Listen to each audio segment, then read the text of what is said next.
Little disclaimer here. I have a terrible memory. Absolute awful memory.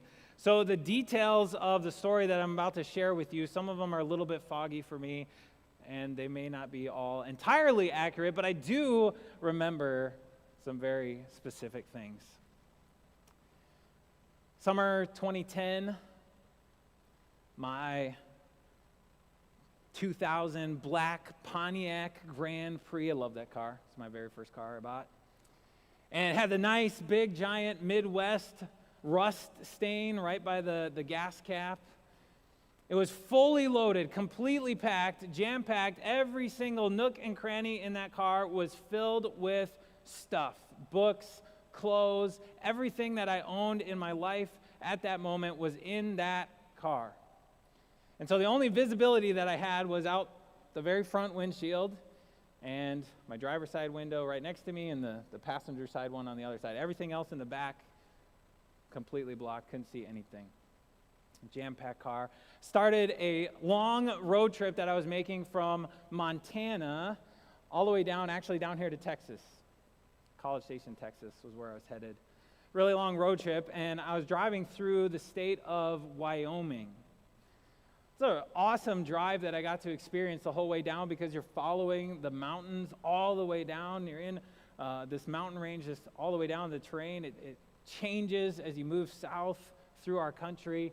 But I was going through Wyoming, and I wanted to get to Cody, Wyoming. That's my destination that I had in mind for that particular day of the trip. I had planned out some stops that I was going to make with family that I hadn't seen in a while that I could kind of do on this road trip.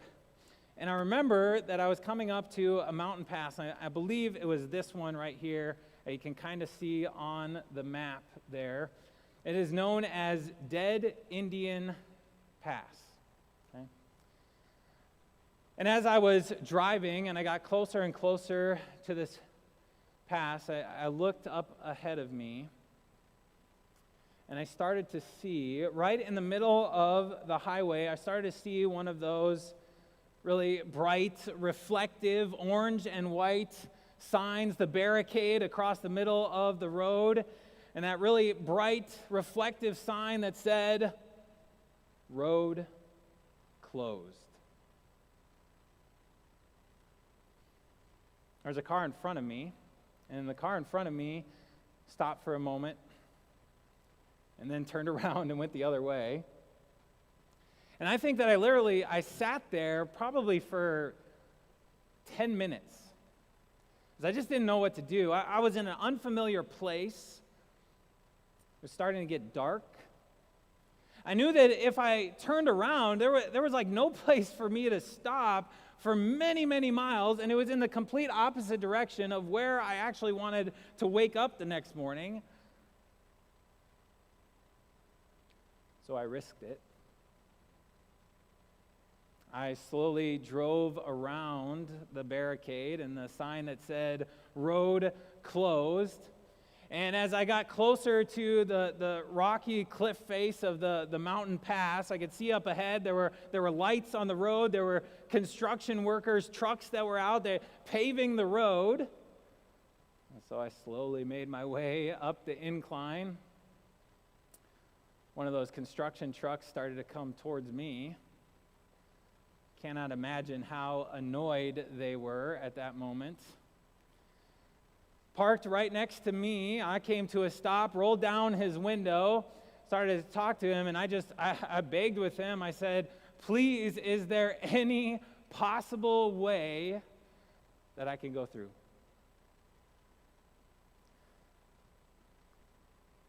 Kind of looked me up and down, sighed, rolled his eyes, and he grabbed his radio, said something into it that I couldn't quite make out, but it didn't sound the most pleasant. And then he said, "Fine, you can go, but be careful. Drive slowly." And then he reiterated, "Be careful." So I began, I started to drive. I got past all the construction trucks and all the lights and turned around the cliff face, and then it became completely dark. Like, dark is an understatement, a big one. This was the middle of Wyoming, not the outskirts of Houston, Texas. There's no ambient light out there, right? The only lights that were shining were the stars up in the sky and the headlights of my 2000 Pontiac Grand Prix, which by that time had become quite faded over in the front. They weren't the best headlights. And the next 25 minutes of my life were the most terrifying experience I have ever had while being in a vehicle. There were hairpin turns, no guardrails, nothing to stop me on the edge of the road from completely going over if I happened not to see the turn coming up and falling down to what I could only assume would have been my death. Absolutely terrifying 25 minutes of my life. Obviously, I survived. Thank God for that. But it was a death trap of a road. And I was warned. But I was on that road, and even though I saw a warning, something like this, I was on that road because I was in a hurry to get where I thought that I wanted to go. Which is why you should really heed warning signs. Road closed, beware, do not enter. Those signs are there for a reason. Every single one of them is there for a reason. They are there for your good, for your safety, for your protection, even for your happiness, for your very life. And today, God gives you warning signs. The wisdom of Proverbs has some really big, bright, reflective, attention-getting, fluorescent, reflective warning signs that it places before you when it says things like this: do not set foot on this path. Avoid it. Do not travel on it. Turn from it and go on your way. And the Bible gives you these because the Bible provides warning signs that are for your safety. They are for your good. If you're taking notes with us this morning, that's the first thing we want to focus on this morning. Warning signs, the Bible's warning signs are for your safety. See, Proverbs identifies the path of wickedness because it can be very easy to find ourselves on that path.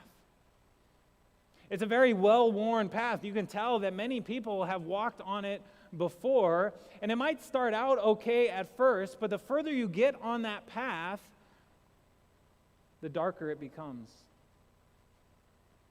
The graver the danger. The deeper the darkness of death settles in. The consequences of walking on this path of wickedness are disastrous and terrifying. The author of Proverbs describes the state of the wicked, those who live without the wisdom of God, and he says this, he says, they cannot rest until they do evil. They are robbed of sleep till they make someone stumble. They eat the bread of wickedness and drink the wine of violence. Second note for you today, the path of wickedness traps you in misery. It traps you to the point that you cannot help but commit evil. Proverbs says that even rest and sleep evade those people who are on that path unless they lash out, unless they blame someone else for the disappointment that they feel in their own lives. Or you prey on the vulnerability of somebody who is weaker than you just to elevate yourself and feel better about who you are. Whether you prey on that vulnerability emotionally, financially, psychologically. And there's so much pain that is described here in this path. Wickedness and violence become as normal as the food that you eat each and every day, as the drink that you consume. You become that with which you surround yourself. You are what you eat. And you just think about the media that we consume, the entertainment. It's not wrong, but should it be so easy? Should it come without any tug on our heart, without any reaction on our part? And look at the contrast that the author of Proverbs makes about this path compared to the path of the righteous. He says, the way of the wicked is like deep darkness. They do not know what makes them stumble. That's terrifying. There's no light, no hope. Deep down, you know that you don't have satisfying answers to the questions that you're asking of yourself. Deep down, you know that you are stumbling, that you're following all over yourself, but this path has trapped you. It has trapped you in this cycle that you continue to repeat, and even though you know that it is dangerous and it is foolish to proceed and to continue, you think you're too far along.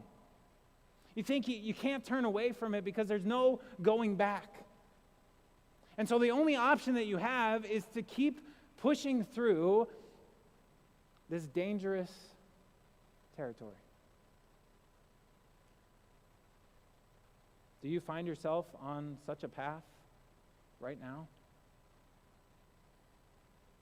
The truth is that we have all walked it.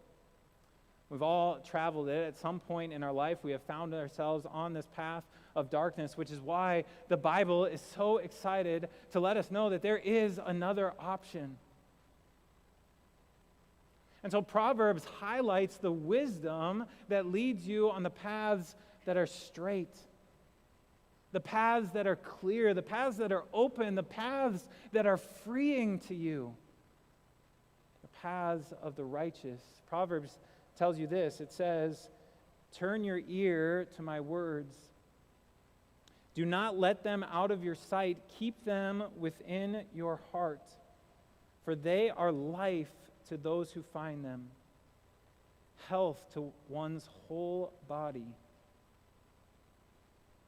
Proverbs wisdom continues, and it says that above all else, guard your heart, for everything you do flows from it. You see, the key difference, the key to a life lived either on the path of the righteous or on the path of the wicked is your heart. That's why Proverbs directs us to hold on to instruction and to guard it well, because that instruction, that wisdom that Proverbs gives us, it always starts back at the beginning. The fear of the Lord is knowledge. Trust in the Lord with all your heart. It's about our heart. And when we were trapped, God rescued us. When we were in a place of deep darkness, God gave us the gift of light. God set you free. God changed your heart.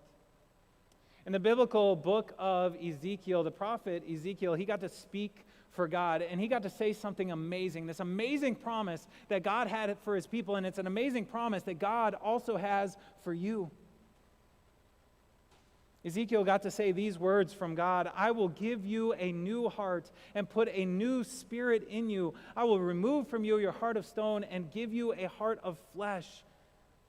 I will put my spirit in you and move you to follow my decrees and be careful to keep my laws. God set you free when he changed your heart.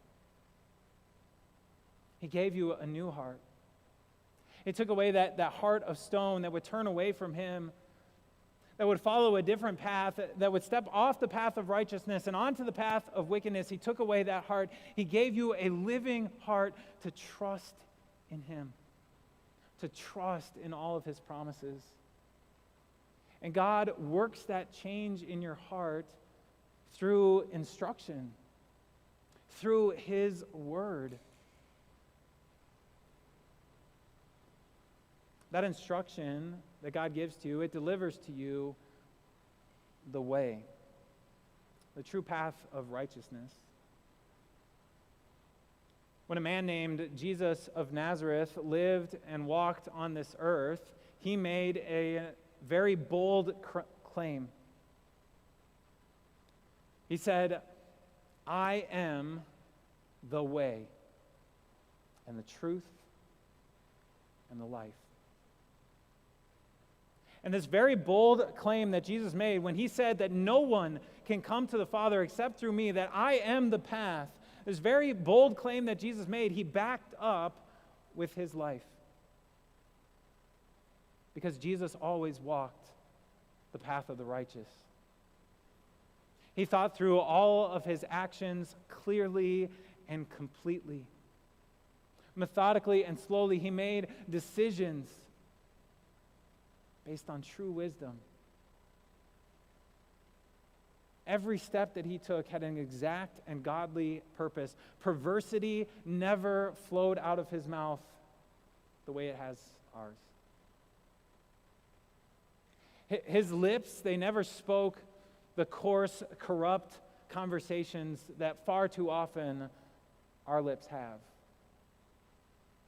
Jesus never strayed to the right or to the left of that path that God placed him on, that God put before him. He always had his focus fixed. His determination always looked straight ahead at the goal that he knew that was there, and he knew what the result was. He knew what the destination was. It was the cross. And yet he walked that path. He walked it for you. He remained steadfast and committed to you. He did all of this because he cared for you. And he knew that that path to the cross was the way that he would win you back into God's family.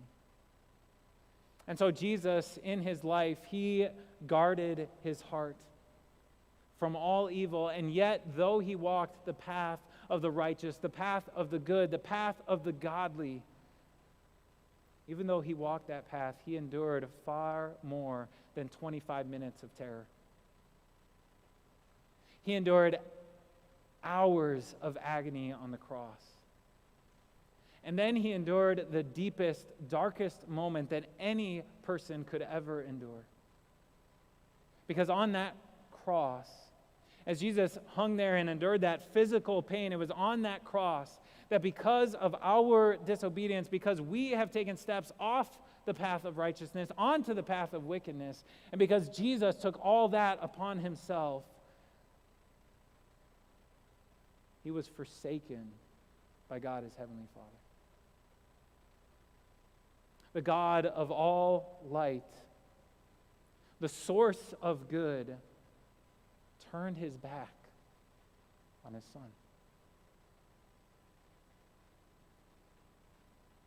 And dear friends, you get to celebrate that. You get to celebrate that because Jesus did that for you. Jesus did that to bring the full light of God's goodness to you. And Jesus did that so that you would know that you are completely, totally forgiven.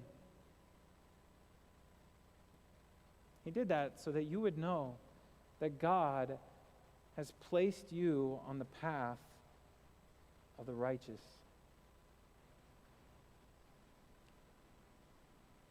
Through Jesus. And so Proverbs encourages you to hold on to instruction. Do not let it go. Get this firm grip on all of God's promises that he has given to you. Keep them within your heart. Guard that heart. Protect that heart that God has changed. And it's important that we don't misunderstand what Proverbs is saying when it tells us to guard our hearts. It's not telling us to follow our hearts, to live our life based on emotion. It's not telling us to trust our gut and our own wisdom and understanding. It's telling us to hold tight to the promises and the wisdom of God and allow that to move us in our life. Proverbs tells you to guard your heart because it is the wellspring of your life. Everything flows from your heart. And so when you guard your heart and you remain loyal to your God, you will be better able to keep your mouth from perversity, corrupt talk, and lies. When you guard your heart and remain loyal to your God, you will have better focus, clearer direction for your purpose, and determination in your life. When you guard your heart and remain loyal to your God, you will walk on those steps of the right path, the safe path, the secure path, the freeing path that God has laid out before you. You'll be able to run with joy and thanksgiving, not to white-knuckle it throughout your entire life, hoping that you just maintain control and that you don't go slipping off that edge where there's no guardrail, careening down to your death. No, God gives you the path that is straight and clear, freeing and joyful, because He has changed your heart. He's placed you on that path of righteousness. God has done this for you, and He has made it known to you. And the very final thing that I want to share with you, that I want to ask you to do, is I want to ask you to think about others. Think about others who might find themselves on that path of wickedness, the path of deep darkness, the path where there is no hope, there is no light, where they feel trapped. Can you imagine how terrifying that is? And could you and I, knowing what God has done for us, could we approach someone like that with more compassion? More understanding? More grace? More forgiveness? You know, for as annoyed as that construction worker was with me, looking back on the whole situation, I'm pretty annoyed with him, actually. Because he could have warned me. He could have told me, you don't want to go that direction. You want to turn around. It's dangerous. I'm trying to protect you. I'm trying to keep you safe. Dear friends, look at how Proverbs describes the path of the righteous. It says the path of the righteous is like the morning sun, shining ever brighter to the full light of day. You and I, through Jesus Christ, through the message that God has delivered to us in His Word, we know the light that we have. And we have that light and we have that hope to share with others. We can shine brighter and brighter each and every day as we live out our life on that path. And we can lead others out of a path of despair and darkness and death. We can lead others to that full light of day, to Jesus Christ.